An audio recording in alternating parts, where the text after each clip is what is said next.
Hello everyone, this is Ron for High Tech Legion, and this is part of my review of the Corsair 330R mid-tower case.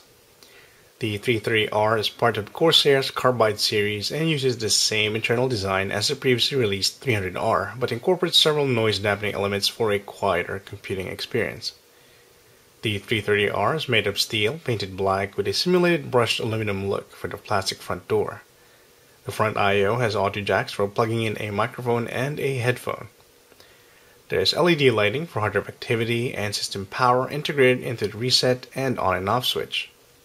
For connectivity, there is a pair of USB 3.0 ports with an internal 19-pin USB 3.0 header that installs into your motherboard. The top of the 330R has a removable cover, as also lined with noise dampening material. 220mm fans or two 140mm fans can be installed here, although the cover cannot be placed back when 140mm fans are installed because those mounting holes are used by the cover to lock into place.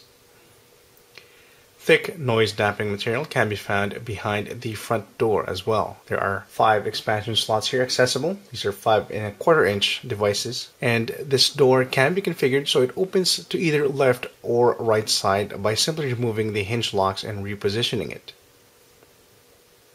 The front intake filter is easily removable, revealing mounting support for dual 120 or 140mm fans. A single 140mm fan is already pre-installed right out of the box. At the bottom, there is a magnetic dust filter for the bottom-mounted power supply, and there are 4 rubber feet which elevate it about a centimeter off the ground. At the rear, there is a 120mm fan pre-installed with 3 water cooling holes that can be punched out when necessary, and access to 7 PCI expansion slots with reusable covers. Both left and right side panels are plain with no side windows, protrusions, or ventilation holes. These are secured by thumb screws and are easily pulled out via the convenient handles. As with the top cover and the front door, the side panels are also lined with thick noise dampening material. Inside, users get a quick start guide with warranty information and a box of accessories that contains various mounting screws and some zip ties for cable management.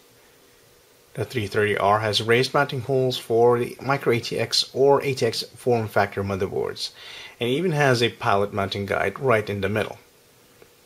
There are ungrommeted cable routing holes, and the middle portion right above the hard drive cage provides plenty of clearance for video cards up to 450mm in length. CPU coolers up to 160mm tall are also supported. Unlike most mid-tower cases, the rear fan mounting is not flush against the PCI expansion slot, so it takes up room internally. This means that you have little room to plug in your 8-pin CPU power cable once you have your CPU cooler installed. There is sufficient clearance in the ceiling to mount either a Corsair H110 or an H100i cooler in either push or pull configuration, but not both unless you're willing to mount 2 extra fans outside. The drive bay covers can be conveniently removed without removing the entire front panel cover, and all optical drives, 3.5-inch hard drives, and 2.5-inch SSD drives easily installed just by sliding them into place, although 2.5-inch drives have to be screwed into the drive caddy first. Despite the lack of grommets for cable management, components can be neatly organized in cables routed at the back of the motherboard tray.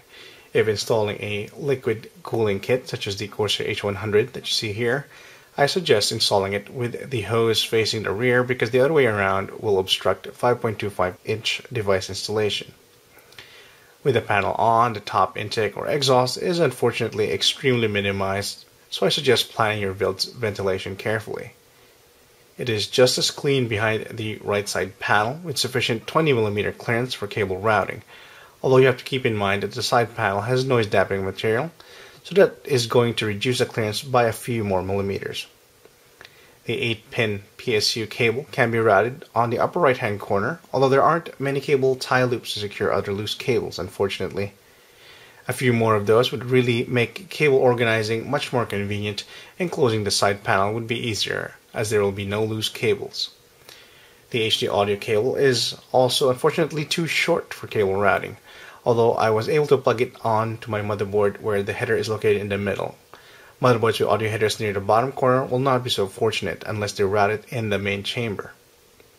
The CPU cutout is generous and provides plenty of clearance for backplate installation should you ever need it. If you are interested in reading the rest of the review, just click on the link in the description or go to hightechlegion.com. You can leave questions or comments down below.